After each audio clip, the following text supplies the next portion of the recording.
প্রতি বছর এখানে আসা হয় আমার। কোথা থেকে আসছেন আপনি? 15 বছর ধরে আসছি। আমার পাশেই বাড়ি আছে আমার। আমি এখানে প্রতি বছর জল ঢালি, দুদিন ধরে জল ঢালি, উপোস করে থাকি। তারপর বাবা মাকে শুধু জলটা ঢালি, এরকম করা হয়। বাবার কাছে মনস্কামনা পূরণ করা হয়। তা কী প্রার্থনা বললেন বাবার কাছে? মনে যায় শরীরে যাতে রোগ না হয়, সব কিছু ঠিকঠাক থাকে, ভালো করে কাজ করতে পারি, যেন বাবা মাকে দাঁড়াতে পারি, এটাই আর কি। এই বিশেষ দিনে সাধারণত দেখা যায় যে অবিবাহিত মহিলারা বাবার কাছে বাবার মতো স্বামী পাওয়ার একটা ইচ্ছা প্রকাশ করে। আপনি কি না, সেরকম? সেরকম কিছু নয়। বাবা যেটা ঠিক করে সেরকমই নেবো, তাই না? বাবার ভগবান যেটা আছে সেটা ঠিক ভালোই কাউকে দেবে, এটাই। বাবার কাছে খুশ করে থাকে, এটাই। বাবা ভালো করে থাকে, এটাই আর কি। ভালো লাগছে। এখানে বাবার কাছে আগেও এসেছি, এসে পুজো দিয়েছি। এখানে আমার পিসেমশাই আছেন, রোহিত, পুজো দিতে আসি। কোথা থেকে আসছেন? সিঙ্গুর থেকে আসছি। প্রতি বছরই আসেন? না, প্রথম বছর আসছি। শিবরাত্রিতে প্রথম বছর আসছি। তো শিবরাত্রি যে ব্রত, তাতে মেয়েরা বাবার কাছে কিছু মানত করে, কি চাইলেন বাবার কাছে? চাহিদাটা মনেই থাক, সবাইকে ভালো রাখুক বাবা, তাহলেই হবে।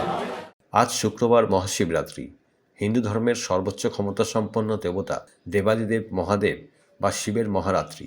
সেই উপলক্ষে আদিকাল থেকেই নারী পুরুষ পরিবারের মঙ্গলের জন্য এবং নিজেদের মনস্কামনা পূরণের জন্য উপবাসের মধ্য দিয়ে শিবরাত্রির দিনে মহিলারা ব্রত পালন করে আসছেন।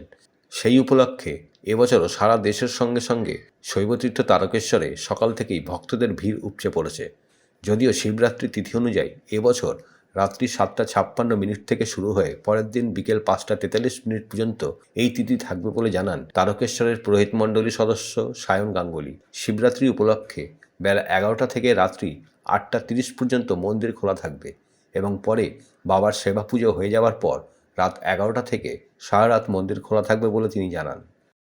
ভালো রাখুক, আর সবাই যেন বাবার কাছে প্রতি বছর আসতে পারে। আপনি কোথা থেকে আসছেন? আমি জাঙ্গিপাড়া থেকে আসছি। প্রতি বছরই আসেন? প্রতি বছর নয়, আমি প্রথম বছর শিবরাত্রি পালন করছি, আর এই প্রথম বছরই এলাম বাবার কৃপায়। অনেক মেয়ে তো বাবার কাছে এরকম প্রার্থনা করে যে বাবার মতো যেন তাদের যেন স্বামী হয়। আপনি কি সেরকম কিছু চেয়েছেন? আমার ভাগ্যে যেটা হয়েছে সেটাই হবে। বাবা মা ভাগ্যে নিজে লিখেছেন, সেটা নিয়ে আসবেন আমার বাবা।